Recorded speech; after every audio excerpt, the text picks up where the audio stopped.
TV serial मन सुंदर में जहाँ रूही को अब अग्नि पर शक तो होने लगा है। वह पिछली जब सारी बातें याद करती है तो उसे लगता है कि अग्नि कुछ ऐसा गलत कर रही है जो नहीं होना चाहिए, क्योंकि नाहर जी के साथ शादी करने के बाद अग्नि पूरी तरह से नाहर पर पत्नी का हक जता रही है।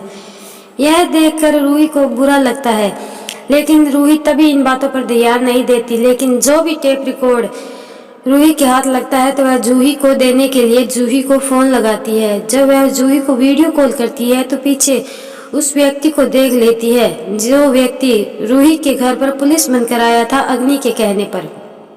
तभी जूही से रूही पूछती है कि जूही यह कौन है। तभी जूही कहती है कि यह हमारे कॉलेज का सीनियर है, यह किसी का भी रोल कर सकता है। तब रूही पूरी बात समझ जाती है और कहती है कि अग्नि कोई न कोई खिचड़ी पका रही है।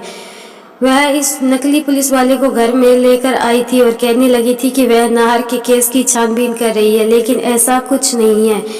तब रूही को पूरी बात समझ में आ जाती है, लेकिन वह सोचती है कि आखिर वह अब करे क्या, क्योंकि उसके पति की तो याददाश्त जा चुकी है और घर में कोई नहीं है जो रूही का साथ दे। तभी वह टेप रिकॉर्ड एक साइड में रख देती है और कमरे से चली जाती है। लेकिन नाहर वहां आ जाता है और उस टेप रिकॉर्ड को देखता है और वह सोचता है कि शायद रूही को गाने सुनने का शौक है। लेकिन तभी वह उस टेप रिकॉर्ड को चलाकर देखता है तो उसमें अग्नि की आवाज आती है। अग्नि की आवाज सुनकर नाहर को ऐसा लगता है कि आखिर ऐसा अग्नि क्यों बोल रही है, वह मुझे जेल क्यों भिजवाना चाहती है।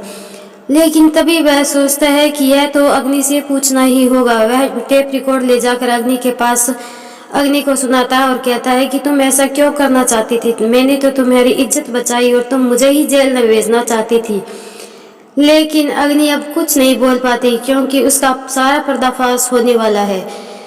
अब आगे आने वाले सीरियल में यह देखना काफी इंटरेस्टिंग होगा कि अग्नि खुद को बचाने के लिए क्या नई चाल चलेगी, या फिर रूही नाहर के सामने अग्नि का सारा पर्दाफाश कर देगी। यह तो आगे आने वाले एपिसोड में ही पता चलेगा। इसीलिए देखते रहिए टीवी सीरियल मन सुंदर।